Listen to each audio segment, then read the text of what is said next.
Welcome to my channel EcoTutor. Good morning students. Today's topic is national income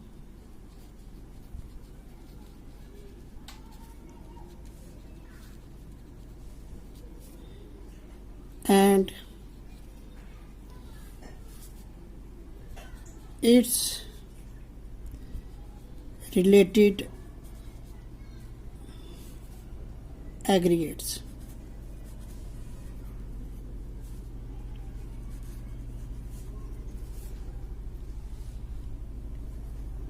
National income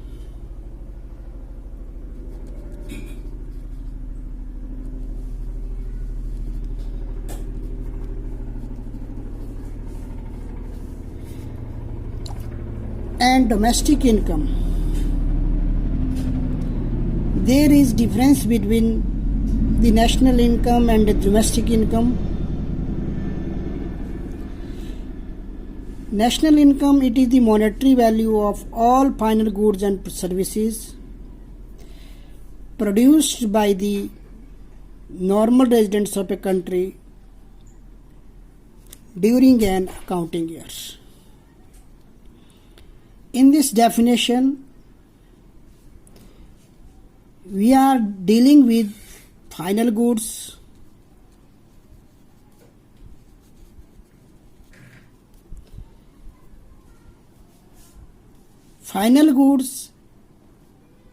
only the value of the final goods are included in national income. Another is, it is the monetary value,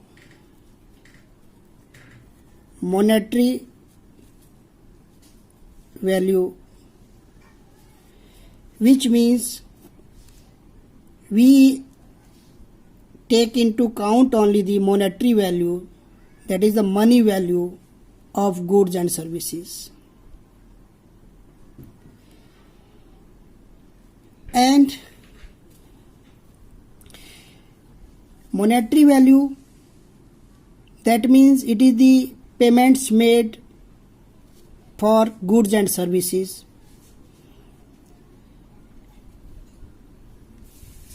Normal residents of a country, here normal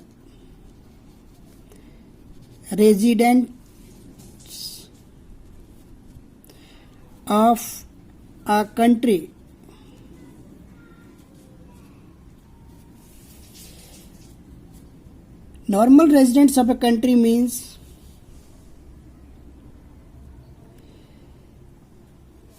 person or institution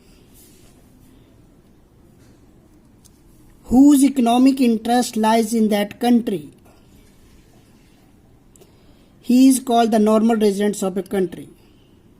Or normal residents means who born in that country and his economic interest lies in that country. He is a citizen of that country. They are called the normal residents of a country. Counting year.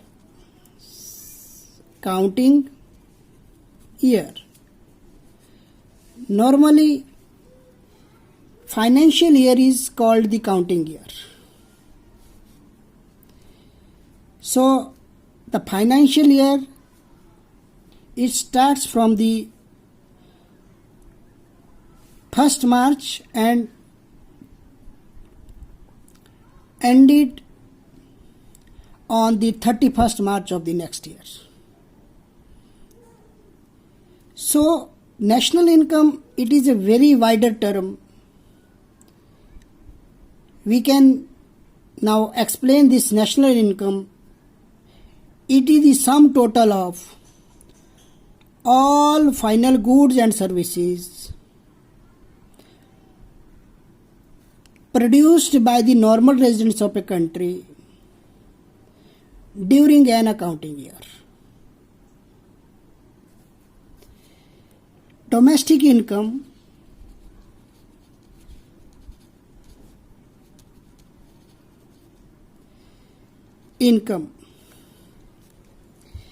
it is the income earned by the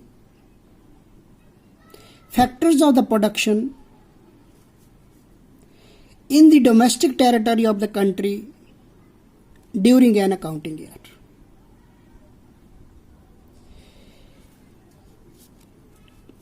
So domestic, we can say that in domestic income we can have GDP, GDP at factor cost, GDP at market price,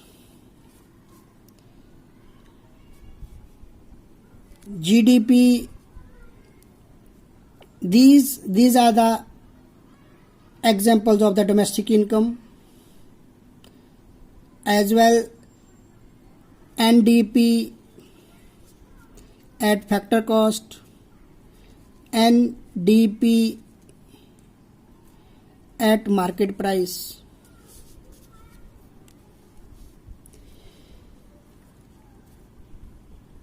Now,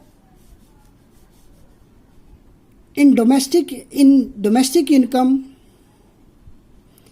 if we add net factor income from abroad, in short term it is also known as net factor income from abroad. NFIPA, somewhere it is also known as NF,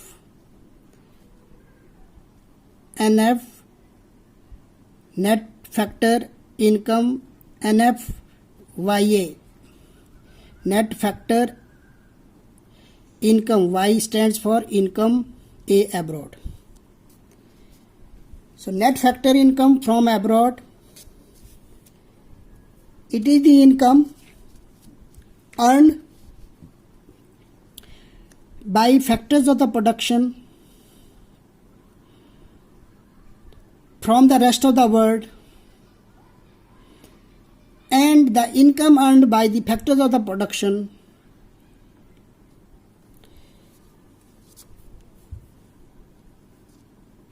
of the rest of the world in our domestic territory. It is the difference between income earned by our factors of the production in the domestic territory and the income earned by the factors of the production from abroad. In factor income from abroad, we are having three components. One is net compensation of employees. Second, net income from property and entrepreneurship. And third one is net retained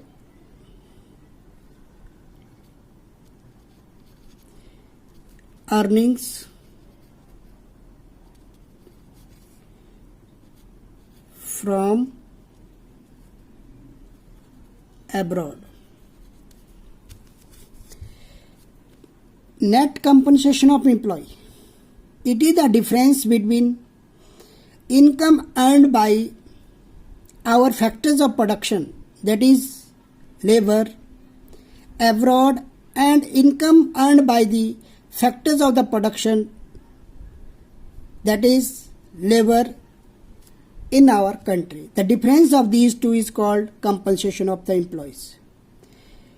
Net income from property and entrepreneurship It is the income earned by our factors of production, that is land, capital, entrepreneur,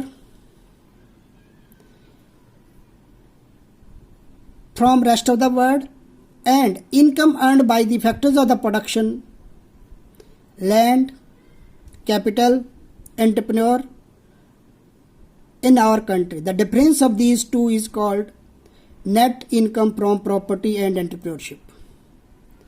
Net retained earning from abroad. What does this mean? Net retained earnings from abroad means in profit there are three parts.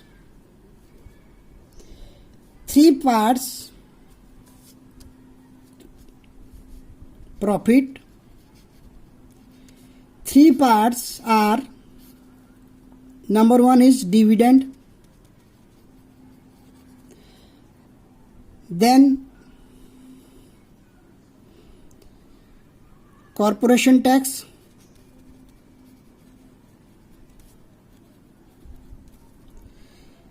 and undistributed profit.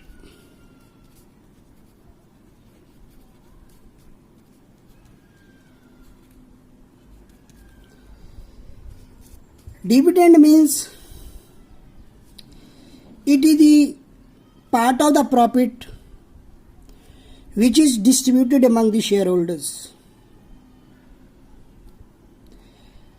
Corporation tax, this is the tax or tax imposed by the government or taken by the government.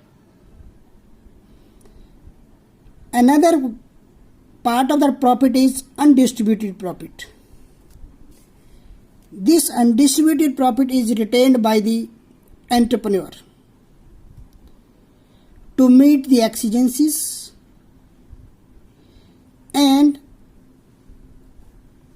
to expand his business.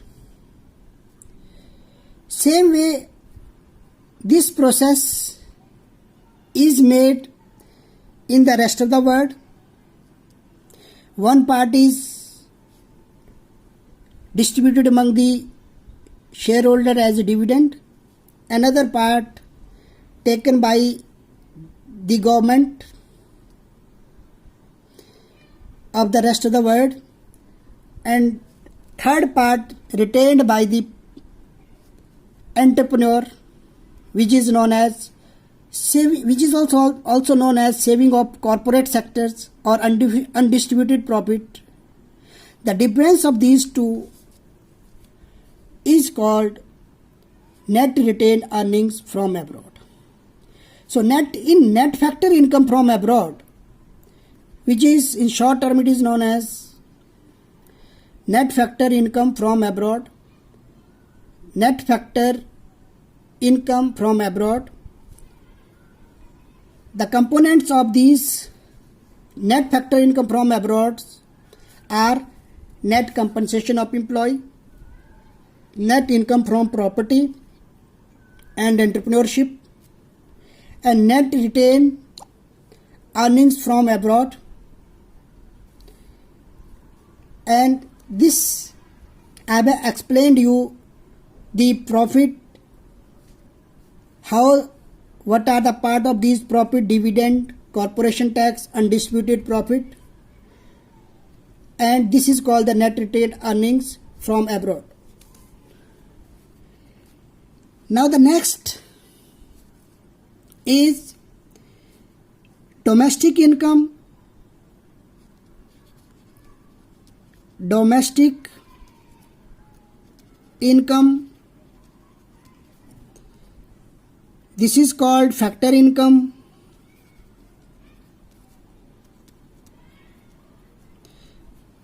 This is also known as NDP at factor cost. When we are talking about this NDP at factor cost, it means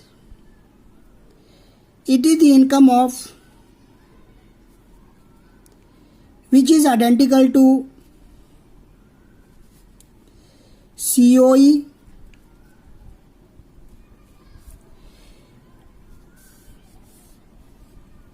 OS,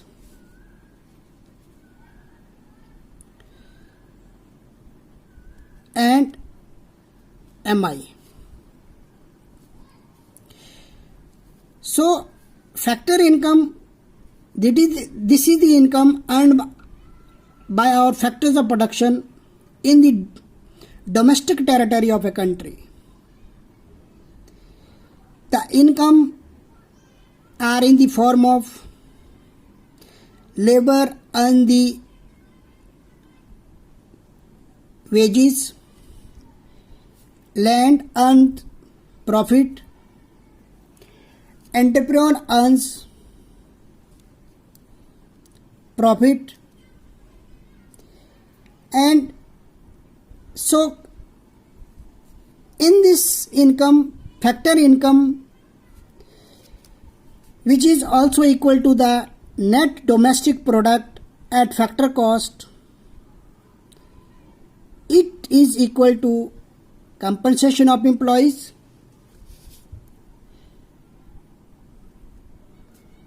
operating surplus, and mixed income of self-employed. Now we should know what is operating surplus.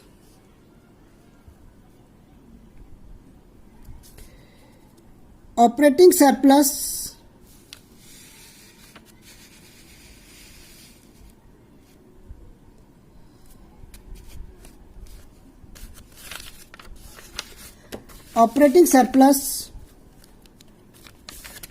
it is the income from property and entrepreneurship.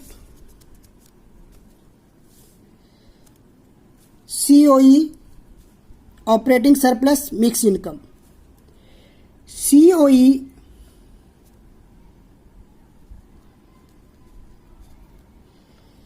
this is the income of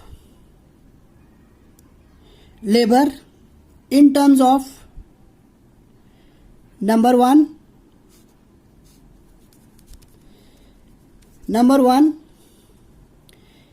wages / salaries in cash or kind. Here by cash, when the payments are made in terms of labor services in terms of cash, and kind when the other facilities are given, such as uniform, free lunch, medical facilities,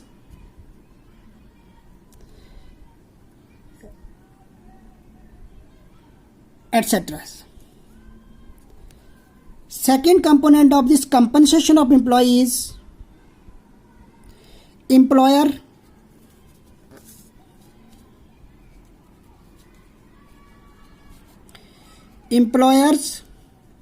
contribution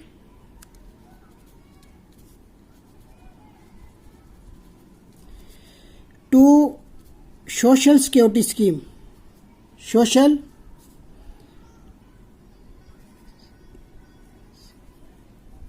security scheme.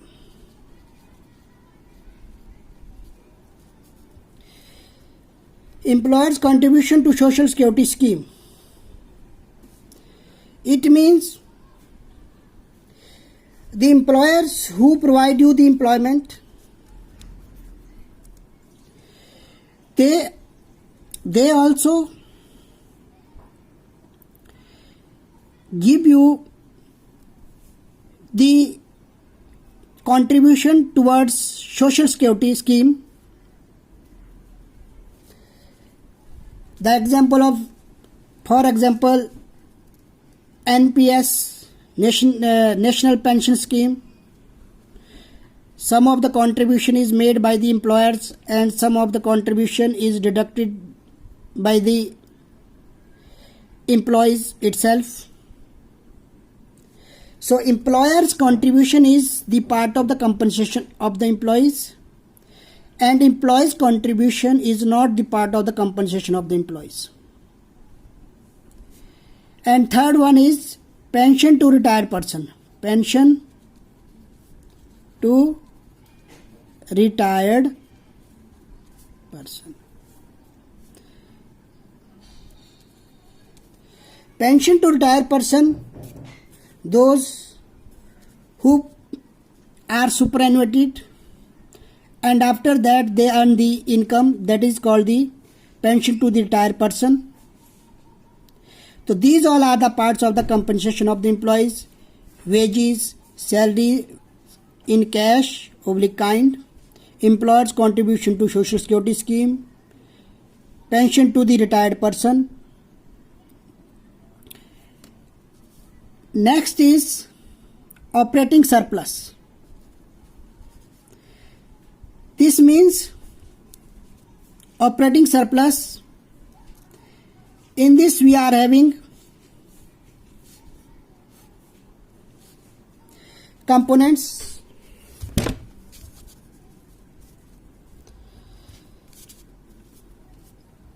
Number 1, rent, interest, profit.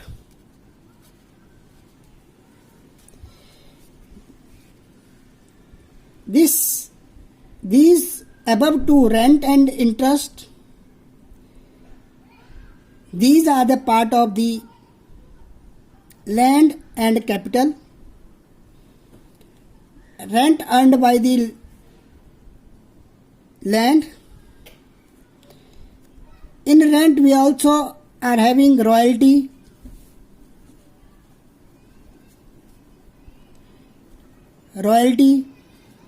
copyright,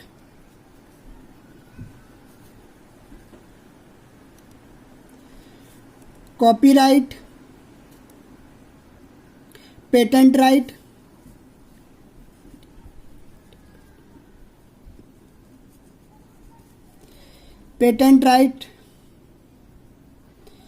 So these are the payments made to the